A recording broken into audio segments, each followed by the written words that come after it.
She was a queen like no other, beautiful, intelligent, and ruthless.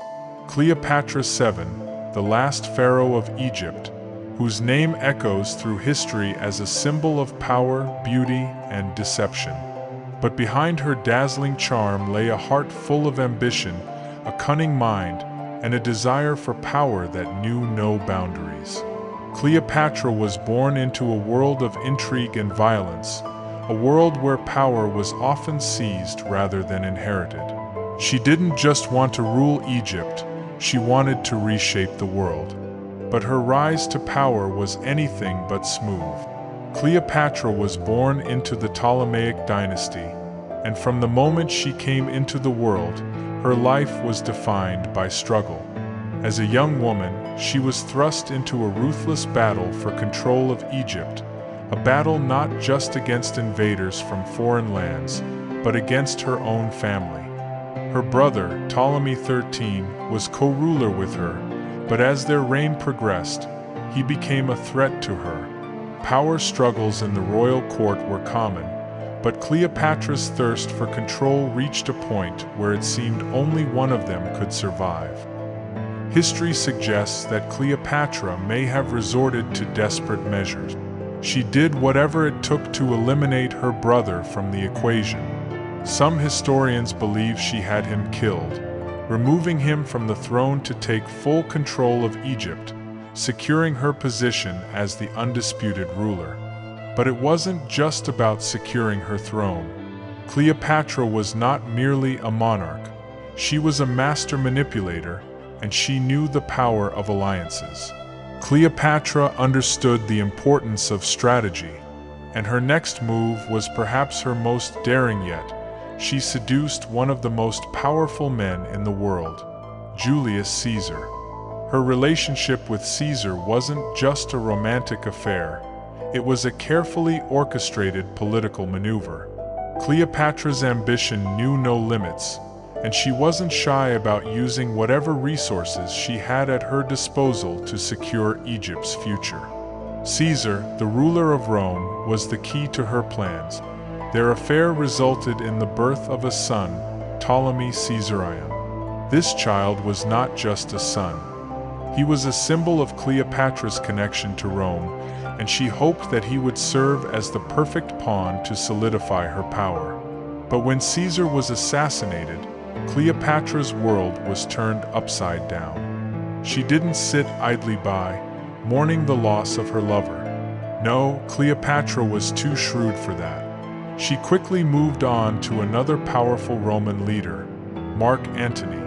The affair between Cleopatra and Mark Antony has been immortalized in history, but once again, it wasn't simply a love story. Their relationship was another strategic alliance, another calculated move in Cleopatra's grand game of power. She understood that the survival of her kingdom depended on Rome's support, and Antony was her ticket to securing Egypt's place in the world.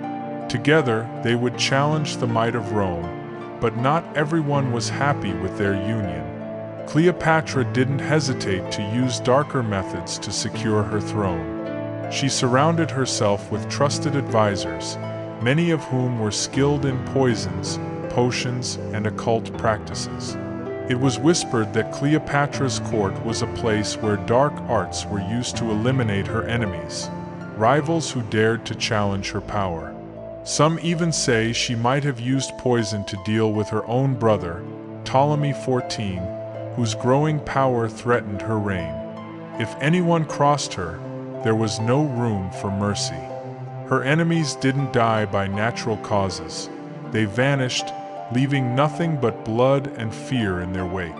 Cleopatra's reign was one of cold, calculating ruthlessness, where power came at any cost. But perhaps the most shocking and tragic of Cleopatra's actions was the death of her own son, Caesarion. When Mark Antony was defeated by Augustus, Cleopatra's position became increasingly precarious. With the fall of Antony, Cleopatra's power was crumbling, and some historians believe that in those final days of her reign, she made the ultimate sacrifice. To protect herself and her throne, she may have ordered the death of her own son, a boy who could have one day claimed the throne of Egypt. In the end, Cleopatra's reign ended as dramatically as it had unfolded. Faced with the reality of defeat, she chose a death that would seal her legacy in history. She chose to die by the bite of an asp, a venomous snake that symbolized the end of her reign. Or so the story goes, but there are other versions. Some say Cleopatra didn't die from the asp's venom at all. Some believe she took poison, a slow and agonizing death meant to ensure that her enemies could never claim her. Either way, her death was as enigmatic as her life. Did she choose the snake to make her death a symbol of her power? Or did she choose poison to die on her own terms? We may never know. Cleopatra's death marked the end of an era. But while her reign may have ended, her story did not fade away.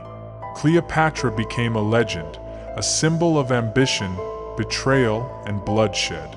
She was a woman who played the ultimate game of power and played it to perfection. Her cunning, her beauty, and her political genius have made her one of history's most fascinating figures. Her name may be remembered for beauty and grace, but it is her ruthless, cold-blooded tactics that truly defined her reign. Cleopatra was more than just a queen. She was a survivor who used every means at her disposal to secure her place in history. Her legacy, though wrapped in beauty and allure, is also tainted with manipulation, betrayal, and the price of power.